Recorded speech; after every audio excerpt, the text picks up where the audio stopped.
Thank So you. now we're recording, and I think what we're really talking about is growing up. And when we were children, we thought like children, but now it's really time to grow up. And I wanted to just hit on some stuff that we talked about just now, which is, our kids being our mirror image of ourselves and understanding them because we understand ourselves. And it's so amazing because I think that we always have to remember our childlike self. Like whether you believe in the Bible or not, having a childlike heart is something that helps us stay in contact with our inner child, to not let our hearts harden over, and to constantly give us opportunities to heal, right? To let things go, to grow, to change, to be flexible. Because to be young, like you're flexible. That's when you used to be able to be like, I used to be toenails. You know what I'm saying? Like you can stick you're flexible. You could go out and you could just meet people and you could make friends. You're flexible. You could dream and think of anything, and you didn't have all these boundaries and limits and learned, self-limiting beliefs and stuff. And then, and unlike you were saying, Crystal, your feelings were so strong about what you wanted.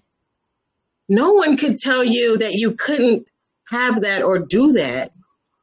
That's really something amazing, because someone told me something yesterday and they tried to like dampen my dreams, and I was like, I'm not trying to hear that. And so here we are.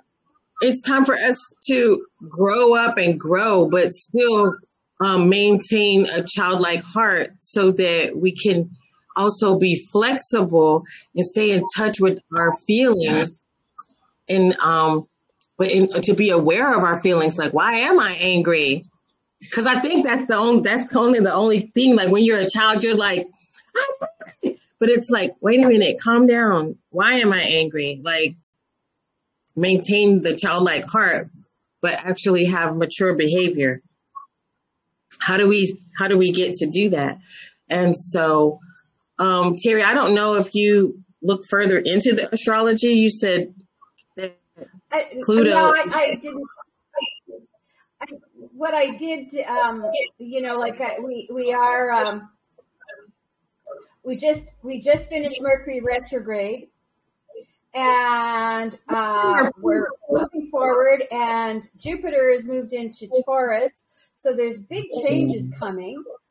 Like I said, I'm not an astrologer. I just reading some of the information, but I found it really interesting. Is like that Mercury retrograde, almost like it propelled the energy forward, and a lot of stuff is just like happening so quickly, and probably because we've been waiting for things to happen just around so much stuff, and it's finally starting to happen, and we're kind of in a space like those kids. It's like the energy is like so much, and it's like, how do I deal with all of this stuff? So it's almost like we need to be aware that, yes, now all these energies are coming in, and who are we? And we need to disconnect with that aspect of our inner self, of our inner child, and just say, okay, I've been awaiting this stuff. And so now's the time for me to be grounded in myself, connect with my inner child, and deal with this from a mature aspect instead of reacting to the energies that are happening.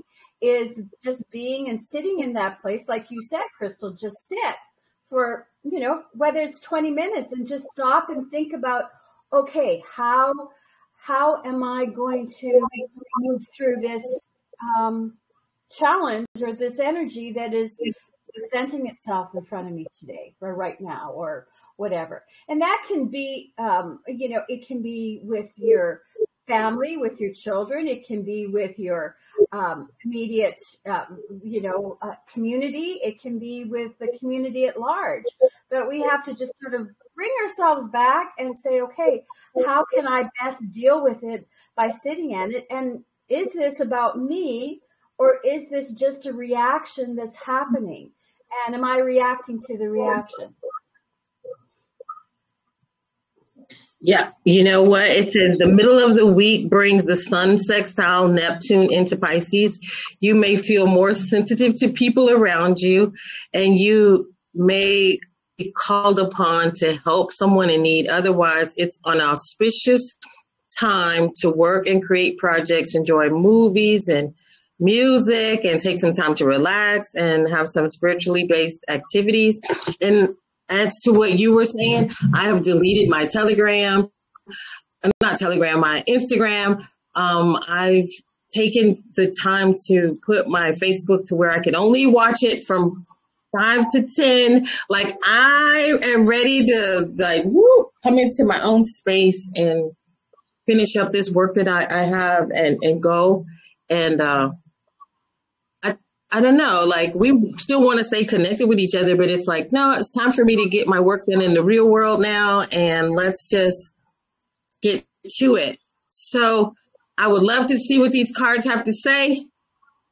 Okay. Well, the first card I'm going to pick is from a deck called Return of Spirit. So I think it'll just be a one card, and I think it's going to just set the stage for the other information. But I think it's just going to help us to ground ourselves back. We've had so much turmoil around us. I think it's now coming back in here and like, okay, what is it that I need to do to move forward and be on this journey that I have set out on, and I've had so many distractions, but what do I need now to sort of bring myself back into the fold of myself? So the card that is called Union. So Union, I'm just going to read this out here because she has some.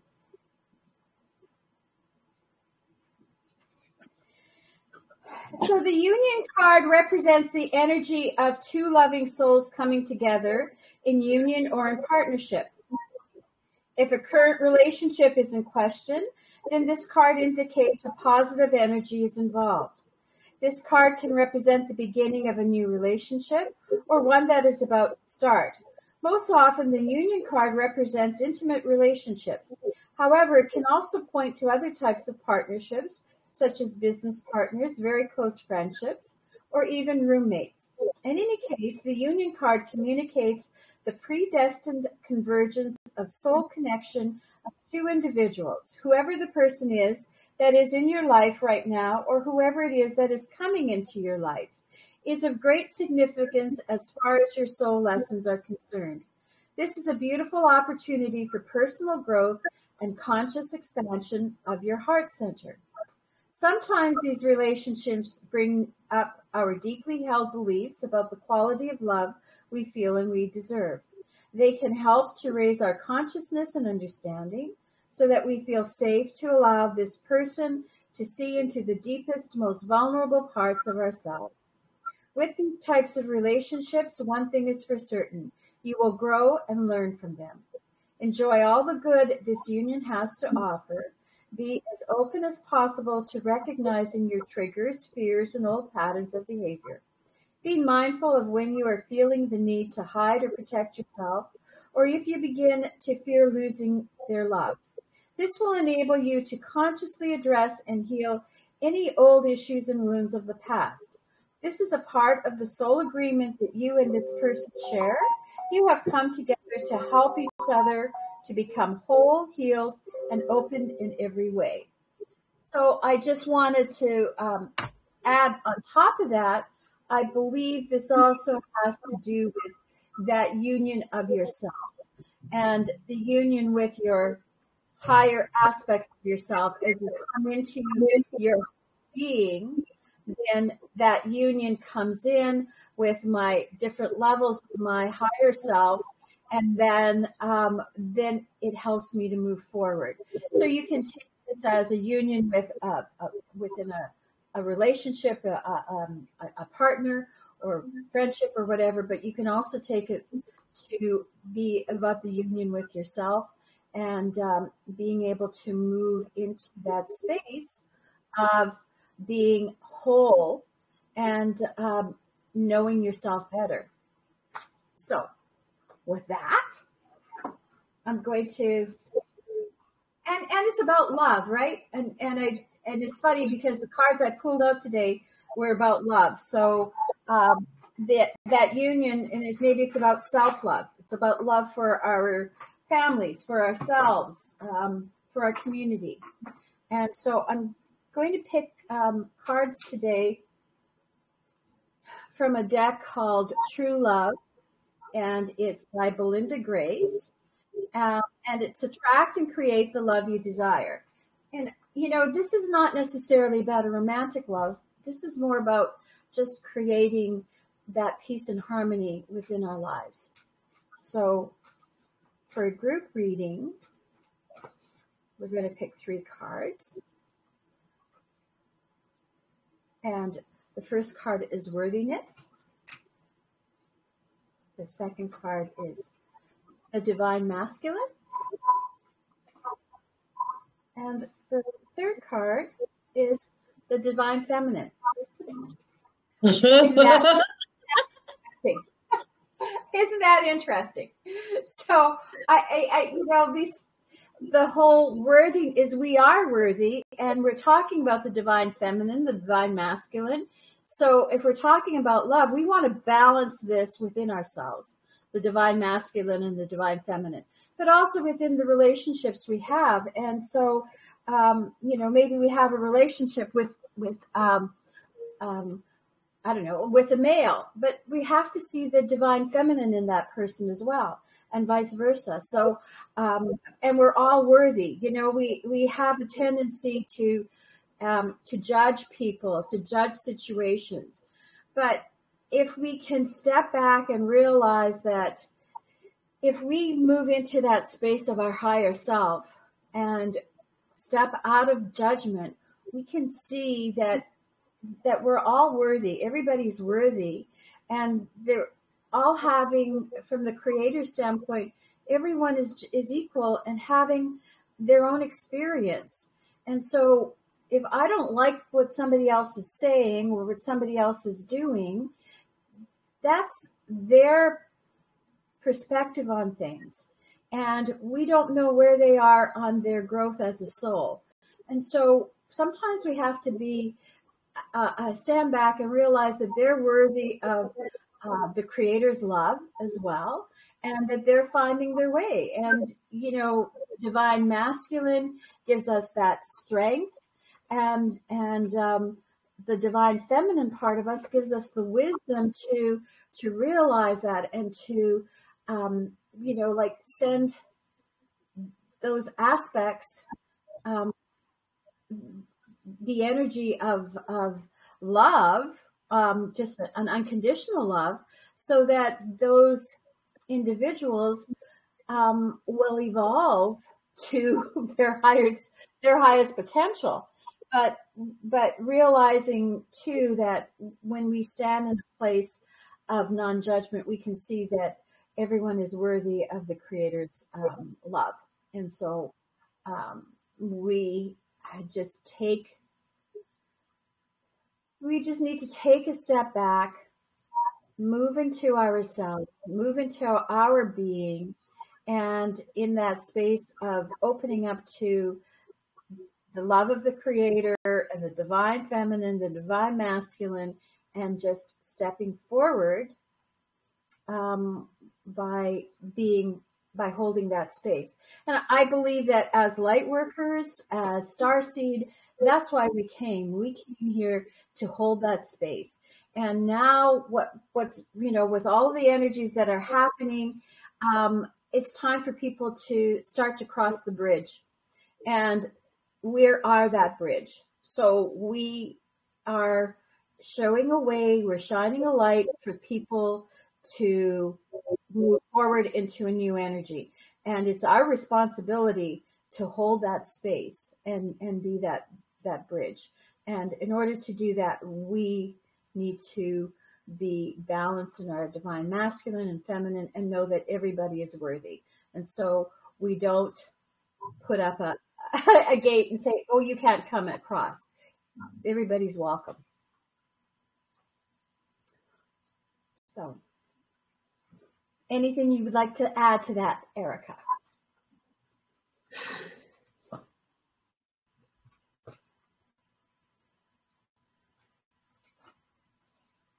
I think one thing to note about when it does come to self-love or just opening your heart to love, the biggest thing that we have is this fear of loss. So it's like, oh, I don't want to make new friends because they're going to disappoint you, or I'm going to, I don't want to fall in love. And then we break up. And that was kind of like the thing that was posed to me yesterday. And I was thinking about it like, well, if the worst thing that happens is it doesn't work out, I'm still going to have fun anyway.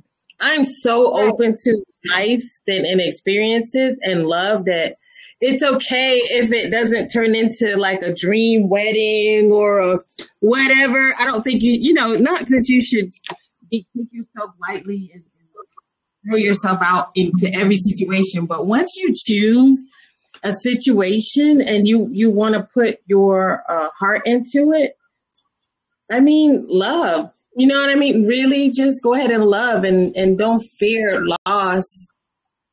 Because, I'm not even going to say the cliche, but we can't be afraid because things are temporary.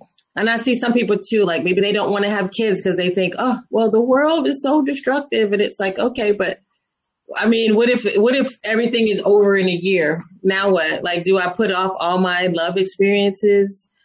Do I put off, having a family because I'm afraid that the whole world is going to end? And I think people are putting their lives on pause and afraid to even use their heart because they're so worried about the future and not now. And that there is an imbalance with that you have to live today, love yourself today, go back and think on the people that have affected you and put out gratitude, even if eventually they hurt you, but still at one point they provided love to you.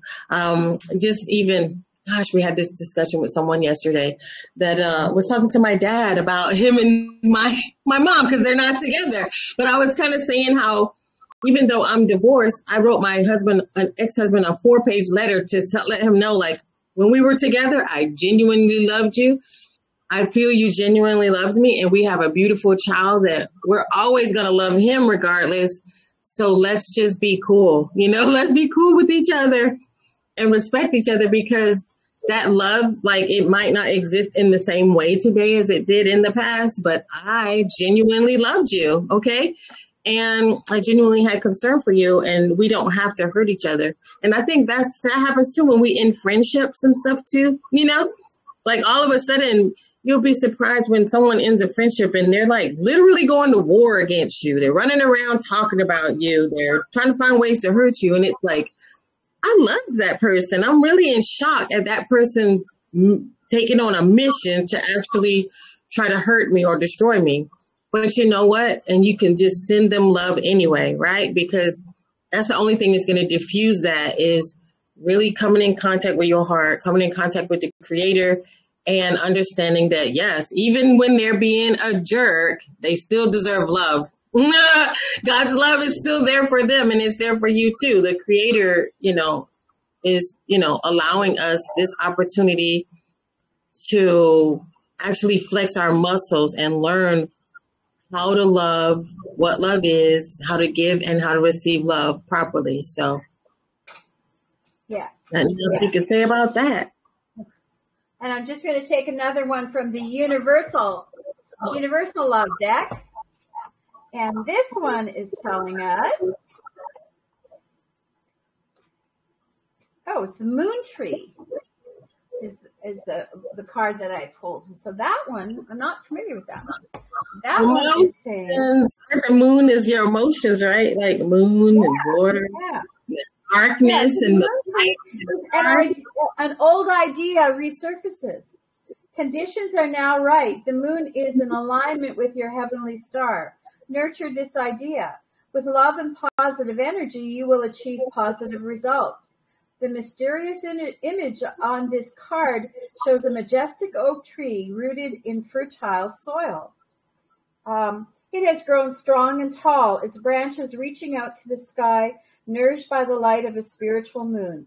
This card also represents a marriage of some kind, the marriage of heaven and earth, the physical and the spiritual, or a sacred union through which something new is born. And so I would say that this has to do with that fact that we are opening up to our higher selves. And so all of that work that we've been doing over the years, because, all of the people listening to this is not, like you're just didn't all of a sudden come to this. You've been working very hard to where you have been learning and integrating and everything. And what this is saying is that now the time has come. And so you are now in that space that you have been anticipating over all this time. It's like, yeah, well, when is things, and now it's happening. And this is when we need to be strong within ourselves and our self-love and walking away from judging situations or anything, is like, just hold that space, because that's what we came to do. And so this is now when we step up to the plate and say, this is where we are. This is what we came to do, and now we got to do it. This just takes my mind so many places, because I was thinking about, you ever have like a party at night and then you flip them lights on and you're like, damn, it's a mess. Time to clean it up, And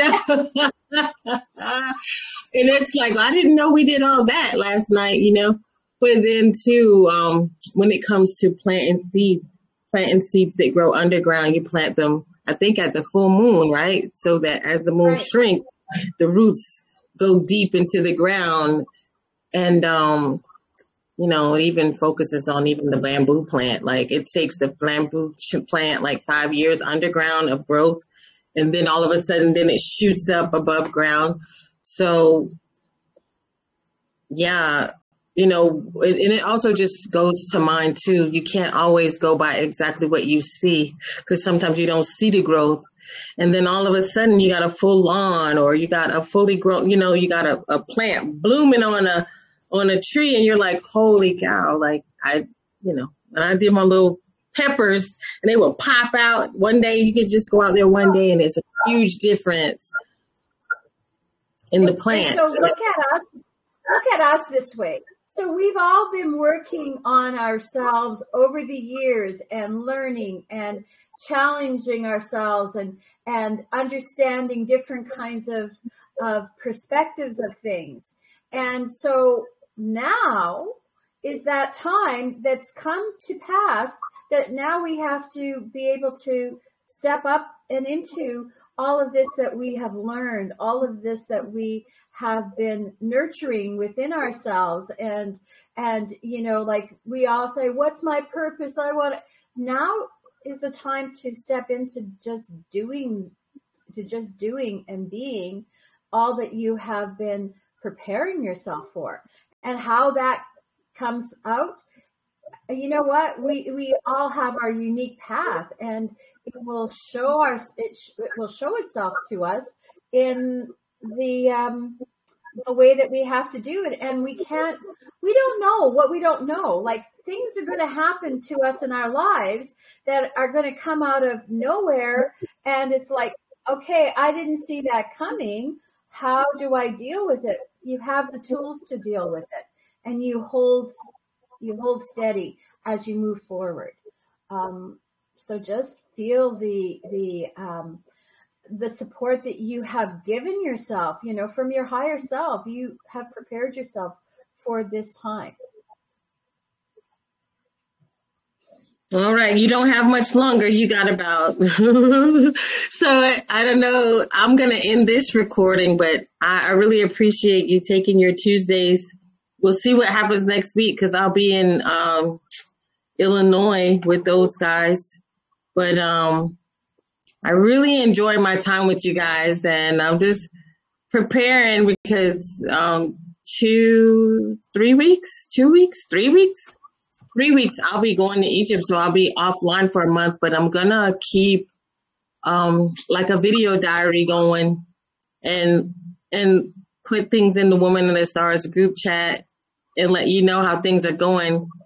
And I'm just really looking forward to actually just taking a break from a lot of things and allowing my mind to almost like sensory deprivation, especially when it comes to